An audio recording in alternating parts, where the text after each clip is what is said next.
Houdini's learning how to eat biscottis.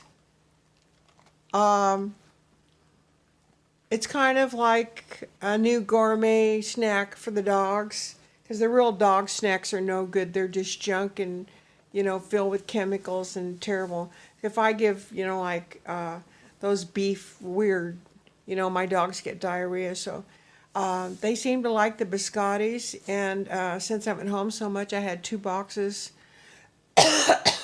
So I'm drinking a lot of tea and dipping biscottis, and the dogs love it for a snack.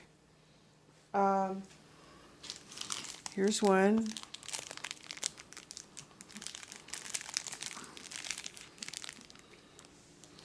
Yeah, this one with the chocolate on it dipped is for me. I give them the plain ones because dogs aren't supposed to have chocolate. So anyway, I shared my other biscotti, and they're licking their chops, looking for another one. Here you are. You had one. Grandma shared, and this guy ate half of the biscotti, or 3/4, and the poor little chihuahuas only got what was left over. But they love him, and it's not going to hurt him. So I dip it in my cup here. Um, and yeah, it has chocolate on it, so you don't want to share with the dogs. But since I can't, now I'll never go back to Starbucks because I'm making great chai tea. Oh,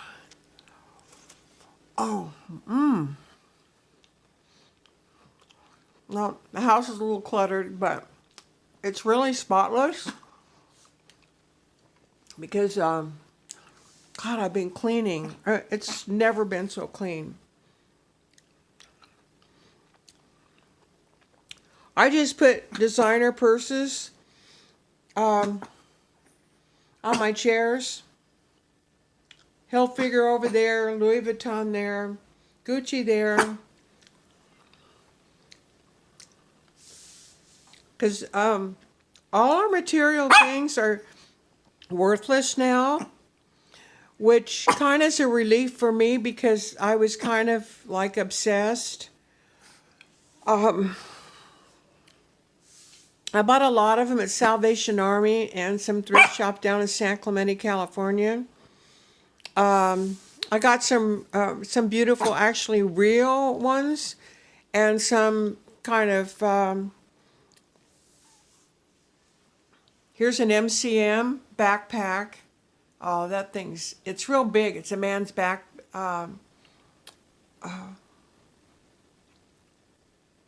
Is it Floyd Mayweather? He has one just like this. He's in the back of a limo after he won that big fight, and he had one just like it. So I got this one for $200. It was $400, but they give me a discount because I was a frequent flyer there.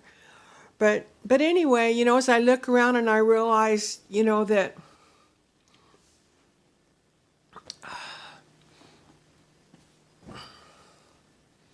and I realize the obsession I have. Now I look around and wish I had the money that I paid. But you know what? It stopped me from my obsession and realizing these things have no value now. I couldn't sell them if I wanted to. Well, that's okay. I would keep them anyway, but I'm just saying, every material thing that you own, that I own,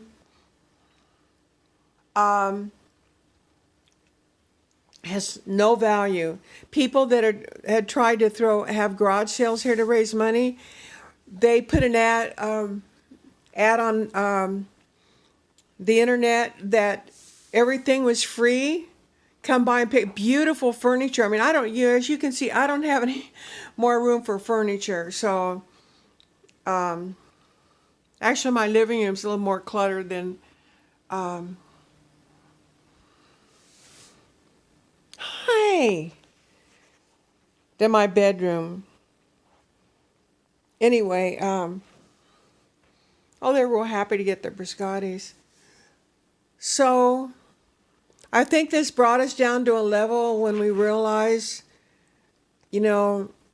I'm so happy that the material things have no value, and the value is today is your life. Um, staying alive, you and your family. I have 9 grandchildren and 6 great grandchildren, and all my neighbors. And, so far, I know a lot of people are moving out here. So there's U-Haul trucks here a lot, and there's a lot of vacancies. Nobody's renting them. So, you know what? Our priorities and values have changed, and I couldn't be happier. I'm an old great granny, going on 77, so I have everything I need, as you can see. I want for nothing material. Everything I have is paid for. So I'm glad because, I'm out trying to help people and homeless people and animals. I'm actually not really having contact, but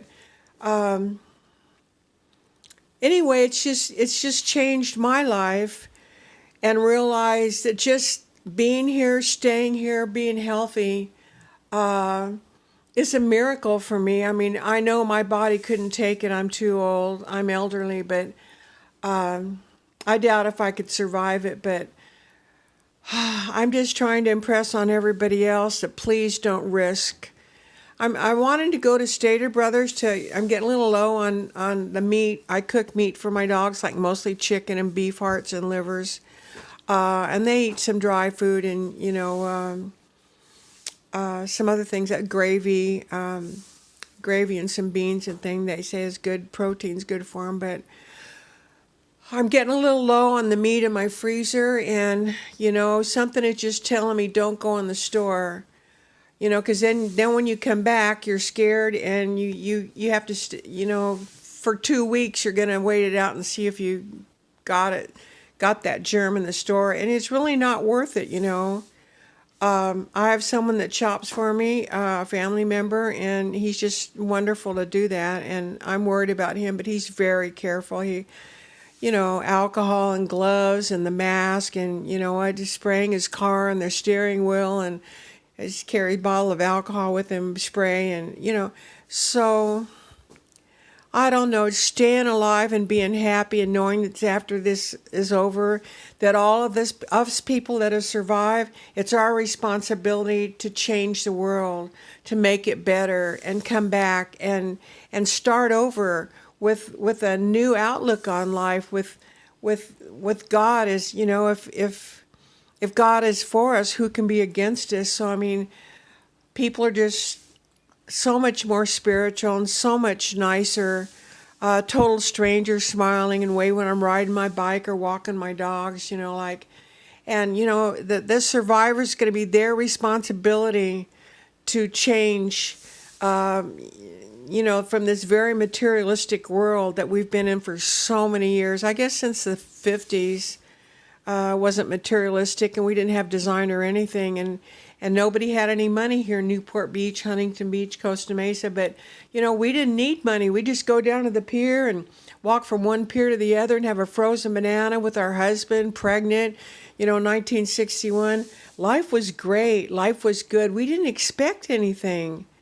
Nobody really had money, maybe some few movie stars and stuff, but, we were so contented and happy. We didn't have material things. We had old cars, 49 Ford that was $200 for my wedding present from my dad.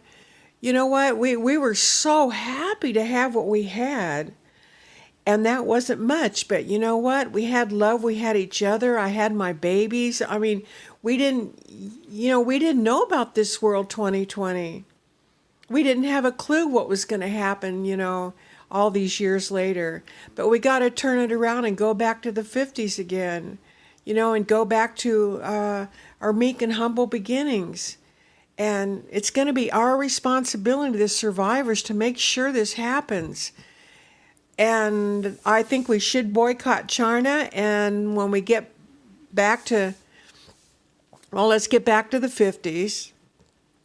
When this is all over, and we didn't need to be, that production that they've done over in China was not beneficial to them because they destroyed their quality of air.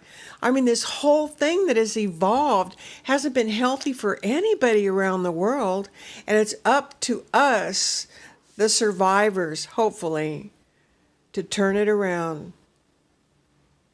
And it must be done. Love you guys. I'm so happy to be healthy and be here, and I'm thankful for everything. Bye.